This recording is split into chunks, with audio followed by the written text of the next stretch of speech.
right now, and I love to do what I do right now. This job was way better than that. When I was 11 years old, I came home one day. I'll never forget as long as I live. I came home and my mom had a sign on the door that said, "Welcome to the home of the newest ball boy for the Seattle Supersonics." I was 11 years old, and I went in, and I started working as a ball boy for the Seattle Supersonics. It was a dream come true. 7 years, from the time I was 11 till I was 18. The first year, you probably remember the year we started out 5-12, or 5-17. I got there when we were 2-11. We switched coaches. We brought Lenny Wilkins in. We went all the way to the championship. We lost the championship that year. The next year, when I was 12, we won the world championship. I was in that ticker tape parade. I don't know if you remember that. I mean, I know you don't remember me, but you probably maybe remember, I was the little runt in the back going like this, right? And I want to tell you a story that happened to me. A few weeks into my job, I fell off a roof and I broke both my arms. I'm 11 years old. I break both my arms. And you know how they set your arms, right? Cast up to here. And I come walking in for work one day. And I walk up to Frank Furtado, and I don't know if you know Frank Furtado, but he's an old curmudgeon type, and he scared me to death back then. And he was taping the heels of Dennis Johnson.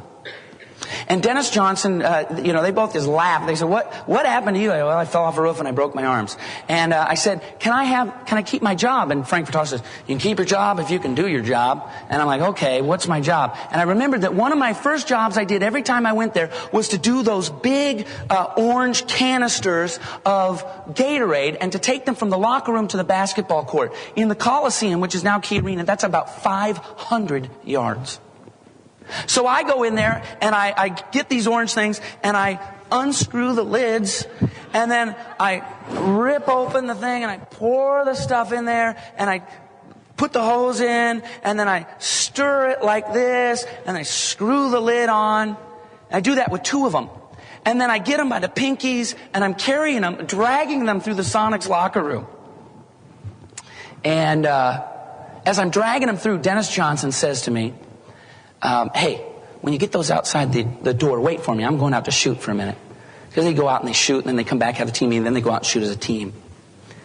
And okay. I mean, I'm the follower, right? You just do what you do. You do what you're told. So I go outside and I sit down on the canisters. Pretty soon DJ comes out and he hands me the ball and he picks up those canisters. Now about the first 200 yards, we're in a tunnel. About the last 300 yards, you're walking through the crowd. People asking for autographs. People looking at him. NBA basketball star. 5-time NBA All-Star. 9-time all-defensive team. Guaranteed entry into the Hall of Fame of basketball. One of the greatest defensive players ever. Superstar. 6 weeks without Frank Furtado's knowledge. Leader carried followers water. Why? So I could keep my job. Now you might say, well, what's the practical implication? I'll tell you the practical implication for DJ. See, back then, it was before all the microbrews and all that stuff, and after the game, one of my jobs was to hand out beer to the players. And we always had about 24 Budweisers and about 6 Heinekens and about 6 St. Pauli Girl beers. I remember the names and everything. Most everybody drank Budweiser. Guess who drank Heineken? Follower took care of leader. Every single time DJ drank Heineken. Never drank the bad stuff. I mean, I gave him the good stuff. I'll tell you why. Follower was serving leader. Why? Because leader served follower. His humility earned a devoted follower. I mean, I took care of all the other players as well, but I mean, he got preferential treatment. I followed him. What could you do tomorrow to humble yourself with the people who work with you? To go in there to take a whole different task instead of being a taskmaster, but to humble yourself and say, what can I do to serve you? What could you do if you just walked up and said, hey, what can I do to make your job easier? Is there anything I can do, something I can take off of your plate to make this work? I just want to readdress them very quickly. Communication. What can you do tomorrow to communicate? Make the hard decision. What hard decision do you need to make? Execution. What first step can you do tomorrow to execute the plan? Realistically assess. Maybe it just means taking the legal pad, going through the people, listing out the strengths, listing out the weaknesses, listing out are they in position or out of position.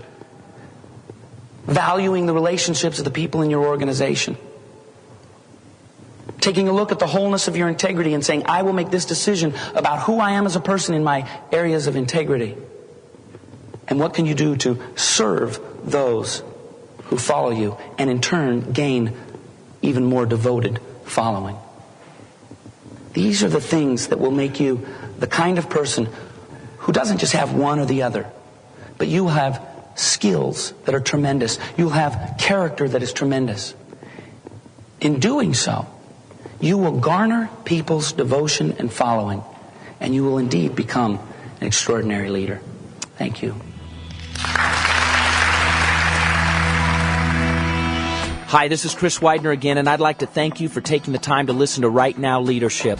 It is my hope that I was able to give you some very practical ways that you would be able to increase your leadership skills to take them to the next level starting immediately.